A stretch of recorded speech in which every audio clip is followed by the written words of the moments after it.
Hey everyone, so welcome back, or welcome for the first time to this channel that is my channel.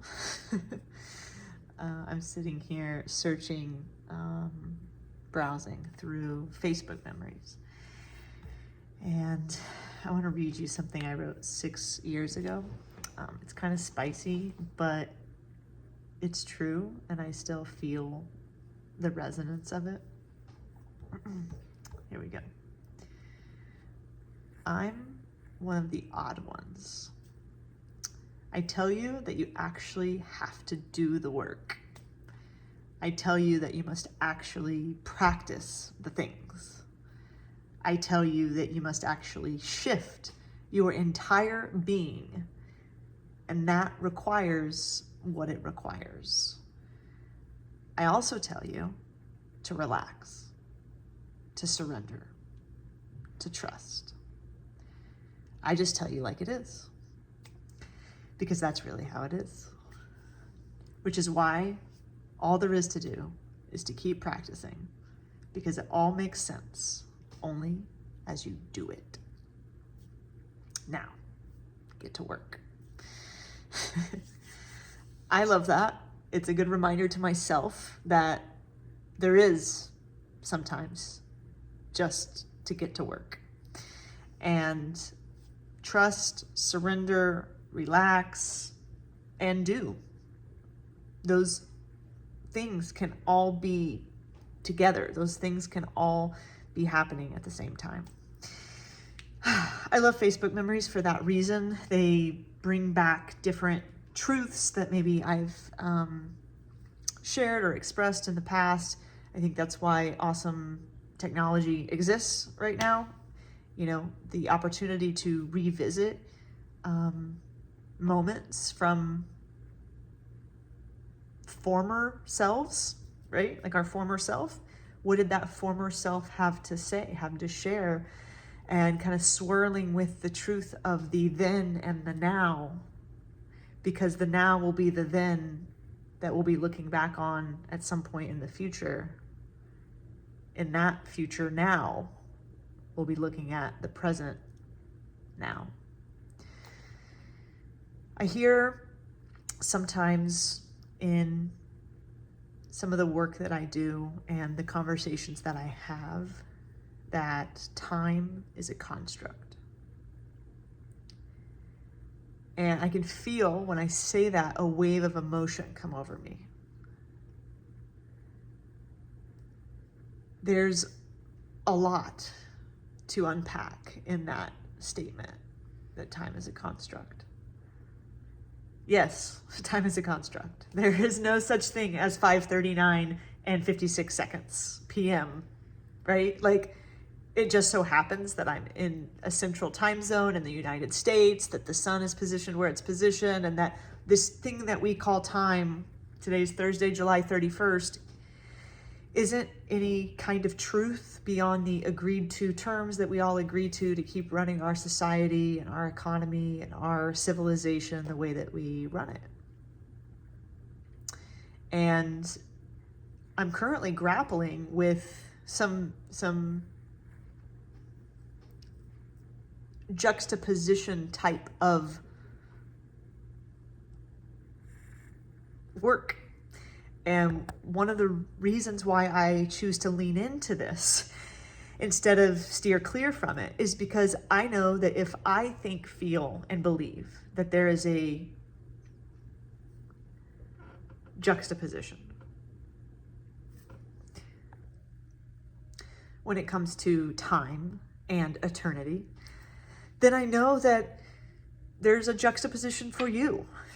That we all have these moments of wonder and awe and timelessness that we experience. And I've had so many different memories and moments and times in my life where time either felt like it was just so expansive or it felt like it was flying by. I've had times in my life, and I'm sure you have too, where time was flying by, but a lot of life was happening, a lot of change was happening. And yet opposite to that, I've had times in my life where time was flying by and it felt like no life was happening and nothing of memory or memorable moments were happening. And so this thing called time, I mean, what it really does is it gives us the opportunity to show up. That's what I think. I think time gives us the opportunity to show up. It's why we put certain dates on the calendar, right? Birth dates, for example, anniversaries. We put certain times on the calendar, like I'm going to meet you at 11 o'clock, right? We put certain times on the calendar that help us have some kind of structure, construct to a beginning of something, and maybe even to an end of something. So construct is construct. Time is a construct, just like everything is a construct. Like just like language is a construct. Just like money is a construct. Like it's all a construct. Yet what's happening underneath it, right? What's happening as a foundation of this construct? Like what's really going on? If all of this is a construct, then what's really going on? Well, what's really going on is that you were born a soul into a body, and that your soul is timeless, that you are a spirit living in human form, that you have capacities and abilities and strengths and insights and inspirations and creative endeavors and creative ideas, and you have endless amounts of resources available to you as a spirit, as an endless eternal spirit. We didn't choose how our spirit would show up in our bodies, but there are people who have a conversation about that actually we did choose to come into these bodies. And I think that's what I'm actually wanting to sit with here in this video today with you, is our souls are eternal. Our bodies are not. Our souls chose to come into these bodies and to live in this form and to have this reality at this time, July 31st, 2025, or whenever you're watching this. You chose to be here. And you keep choosing to be here. And that's where another wave of emotion comes back to me. Because I know I choose to be here. I don't know what it is that, I guess, what gift has been given to me, maybe, right? And I say that because I think this is a very kind of sensitive subject, but like I make a choice on a fairly regular basis to stay. And I think that is wild because previous to 5 or 6 years ago, I didn't know that I had a choice, but I do, and we do. And that, my friends, is called freedom. So where shall we go from here? I don't know. All I know is that eternity and time are contrasting one another, and that we live in both spaces. We live in a world that is swirling with possibility, with truth, with eternity, and with death. I feel like I want to read another story to you. So this story is by a science fiction author named Andy Weir. And I read this short story prior to ever reading any of his novels. But Andy is a prolific writer, very smart, very imaginative, and this short story really hit close to home for me. So I want to read it to you. This was part of my awakening process, is to understand this poem or this story.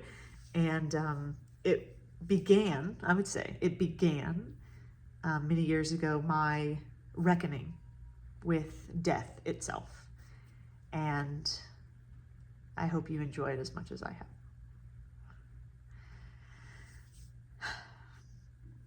You were on your way home when you died. It was a car accident. Nothing particularly remarkable, but fatal nonetheless. You left behind a wife and 2 children. It was a painless death. The EMTs tried their best to save you, but to no avail. Your body was so utterly shattered, you were better off, trust me. And that's when you met me. What happened, you asked? Where am I? You died, I said, matter-of-factly. No point in mincing words. There was a truck, and it was skidding. Yep, I said. I died? Yep, but don't feel bad about it. Everyone dies, I said. You looked around. There was nothingness, just you and me. What is this place? You asked. Is this the afterlife? More or less, I said. Are you God? You asked. Yep, I replied. I'm God. My kids, my wife, you said. What about them? Will they be all right? That's what I like to see. You just died, and your main concern is for your family. That's good stuff right there. You looked at me with fascination. To you, I didn't look like God. I just looked like some man, or possibly a woman. Some vague authority figure, maybe. More of a grammar school teacher than the Almighty. Don't worry, I said. They'll be fine. Your kids will remember you as perfect in every way. They didn't have time to grow contempt for you. Your wife will cry on the outside, but will be secretly relieved. To be fair, your marriage was falling apart. If it's any consolation, she'll feel very guilty for feeling relieved. Oh, you said. So what happens now? Do I go to heaven or hell or something?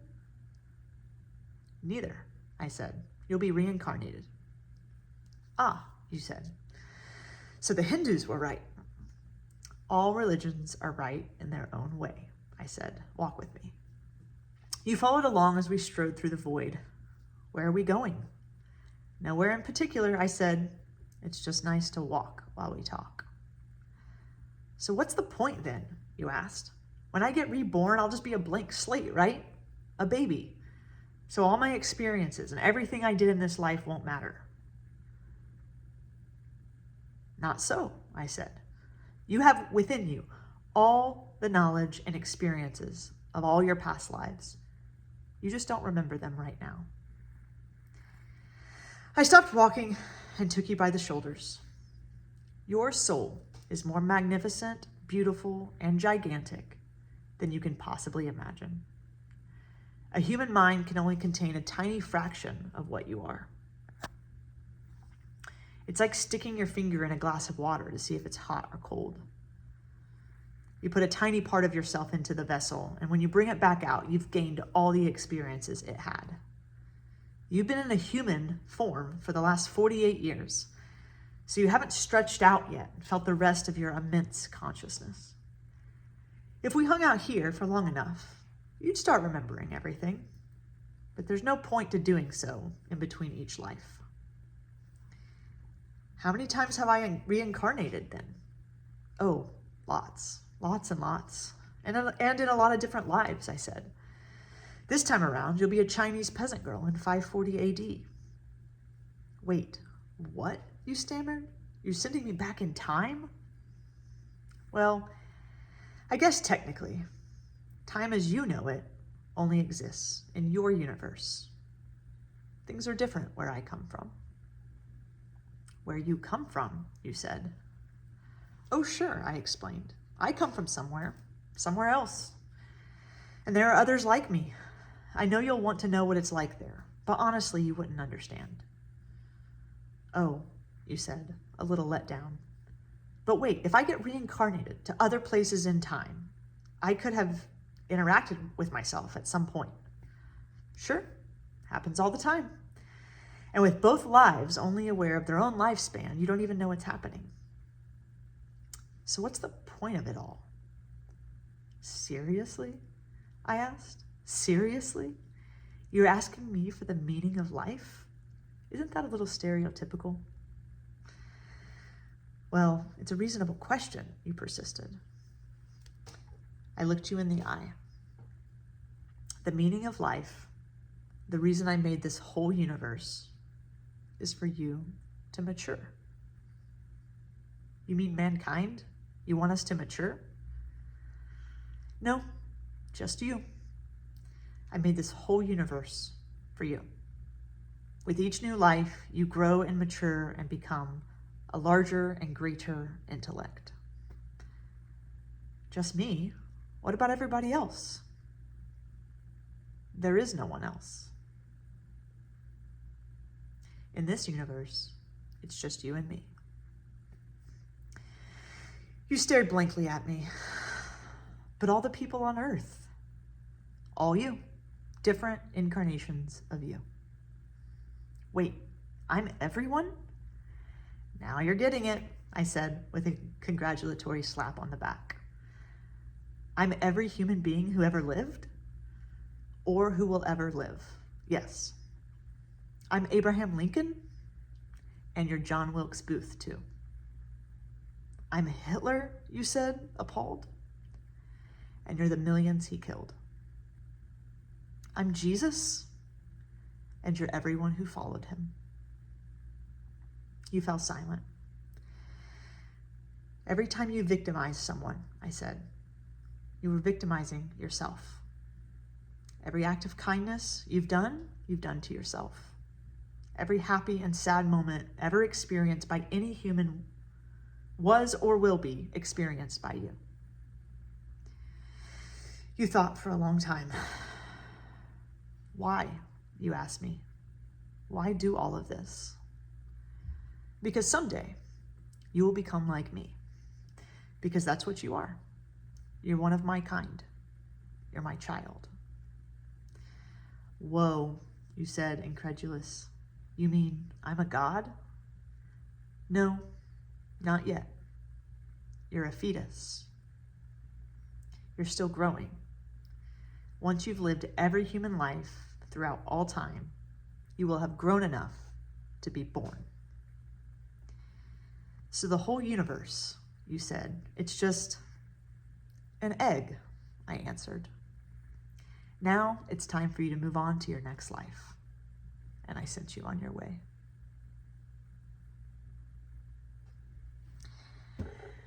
I think that's a good time to end this video. I love you guys. Thanks for watching. Talk to you soon.